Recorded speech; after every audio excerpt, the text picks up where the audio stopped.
ہم میں سے اکثر لوگ نماز تو پڑھتے ہیں، لیکن کیا کبھی یہ سوچا ہے کہ ہماری نماز کیا وہ واقعی ہم سے جڑتی ہے؟ آج ہم اسی سفر کو سمجھنے کی کوشش کریں گے کہ نماز کو صرف ایک رسم سے روح کی روشنی تک کیسے لے جایا جائے۔ کبھی غور کیا ہے، مسجد سے جب لوگ نکلتے ہیں نا، تو دو طرح کے چہرے دکھائی دیتے ہیں۔ ایک چہرہ وہ ہوتا ہے جو نماز کے بعد سبحان اللہ نور سے دمک رہا ہوتا ہے، ایسا لگتا ہے جیسے اندر کا سارا بوجھ اتر گیا، ایک سکون ہے، ایک اطمینان ہے۔ اور پھر ایک دوسرا چہرہ بھی ہوتا ہے، برسوں سے نمازی لیکن چہرے پر وہی تھکاوٹ، وہی پریشانی، عمل تو ایک ہی ہے، تو پھر اثر اتنا الگ کیوں؟ اور بس یہی وہ بنیادی سوال ہے جو ہم سب کو اپنے آپ سے پوچھنا ہے۔ دیکھیں، سوال یہ نہیں ہے کہ نماز پڑھی جا رہی ہے یا نہیں۔ اصل سوال تو یہ ہے کہ جو نماز ہم ادا کر رہے ہیں، کیا وہ ہمیں پہچانتی بھی ہے، یا یہ بس ایک ڈیوٹی بن کر رہ گئی ہے، ایک رسم جسے بس پورا کرنا ہے۔ تو چلیے اب اس مسئلے کی بات کرتے ہیں جسے شاید ہم سب نے محسوس کیا ہے، دل کا بھٹکنا۔ نماز کے دوران وہ اندر کا شور جو ہمیں کہیں کا کہیں لے جاتا ہے۔ نیت باندھتے ہی ہیں اور بس خیالات کا ایک طوفان شروع ہو جاتا ہے۔ اچانک موبائل کی نوٹیفیکیشن یاد آ جاتی ہے، دفتر کی ٹینشن، گھر کی وہ بحث، کل کیا کرنا ہے، ارے وہ پرانا گناہ۔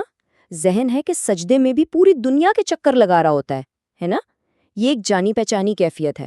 اور اس بھٹکے ہوئے دل سے کبھی کبھی بالکل اندر سے ایک بے بسی کی آواز نکلتی ہے، یا اللہ، کیا میں آپ سے بات کر رہا ہوں یا میں بس بول رہا ہوں؟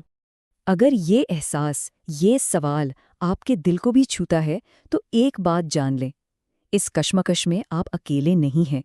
یہ ہم سب کی کہیں نہ کہیں ایک مشترکہ کہانی ہے۔ تو پھر سوال یہ ہے کہ اس بکھراؤ سے نکل کر اس ربط تک، اس کنیکشن تک کیسے پہنچا جائے؟ اس کا جواب سجدے کی روشنی میں چھپا ہے، نماز کے اصل مقصد کو سمجھنے میں۔ قرآن پاک میں واضح ہے کہ نماز وہ بے حیائی اور برے کاموں سے روکتی ہے۔ تو یہ صرف اٹھنے بیٹھنے کچھ حرکات کا نام نہیں ہے، یہ دل کی ایک سٹیٹ ہے، ایک ایسی حالت جو انسان کو اندر سے بدل دیتی ہے۔ یہ واقعی سوچنے کی بات ہے کہ ہماری نماز ہمیں برائی سے کتنا روک پا رہی ہے۔ اس سلسلے میں سب سے خوبصورت مثال ہمارے پیارے نبی محمد صلی اللہ علیہ وآلہ وسلم کی ہے۔ روایات میں آتا ہے کہ جب آپ صلی اللہ علیہ وآلہ وسلم نماز سے فارغ ہوتے تو آپ کی چہرہ مبارک پر ایک ایسا سکون، ایک ایسا نور ہوتا تھا کہ دیکھنے والوں کے دلوں کو بھی ٹھنڈک مل جاتی تھی۔ یہ ہے وہ نماز جو سیدھی روح سے جڑتی ہے۔ ایک بڑا دلچسپ واقعہ ہے۔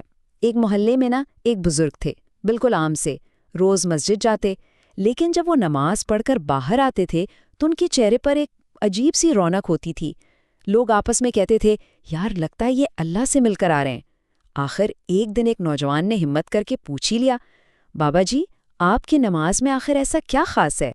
وہ بزرگ مسکرائے اور انہوں نے جو جواب دیا وہ بڑا گہرا تھا۔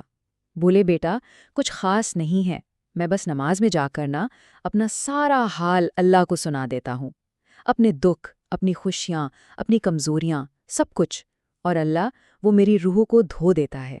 تو دیکھا آپ نے، بس یہی فرق ہے ان دو چہروں میں جن کی ہم نے شروع میں بات کی تھی۔ ایک وہ جو صرف فرض ادا کر کے اٹھتا ہے، اور دوسرا وہ جو اپنا حال سنا کر اپنی روح کو دھلوا کر اٹھتا ہے۔ اور یہاں ایک بہت ہی اہم بات سمجھنے کی ہے، اللہ کو ہم سے کوئی پرفیکٹ، کوئی بے عیب نماز نہیں چاہیے، نہیں، اسے ہماری وہ ٹوٹی پھوٹی، عاجزی سے بھری ہوئی نماز چاہیے، جس میں ہم اپنی کمزوری کا، اپنی بے بسی کا اعتراف کرتے ہیں۔ کہا جاتا ہے کہ بندہ سجدے میں اپنے رب کے سب سے قریب ہوتا ہے، اور سچ پوچھئے تو خلوص دل سے کیا گیا صرف ایک سجدہ، صرف ایک سجدہ، جس میں دل پگھل جائے، وہ انسان کی تقدیر بدلنے کی طاقت رکھتا ہے۔ تو ٹھیک ہے، یہ سب تو سمجھ آ گیا، لیکن سوال یہ ہے کہ اس کیفیت کو، اس کنیکشن کو پایا کیسے جائے؟ چلیے اب دل تک پہنچنے کے 3 بالکل آسان سے سٹیپس دیکھتے ہیں، ایسے سٹیپس جنہیں کوئی بھی اپنا سکتا ہے۔ اس کی شروعات کل سے ہی کریں۔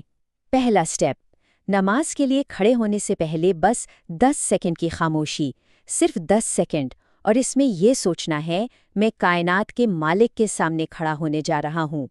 دوسرا سٹیپ، سجدے میں جو مسنون دعائیں ہیں ان کے بعد اپنی زبان میں اپنے ٹوٹے پھوٹے لفظوں میں اللہ سے بات کریں، اس سے اپنا حال سنائیں۔ اور تیسرا سٹیپ، سلام پھیرنے کے بعد فوراً مت اٹھیں،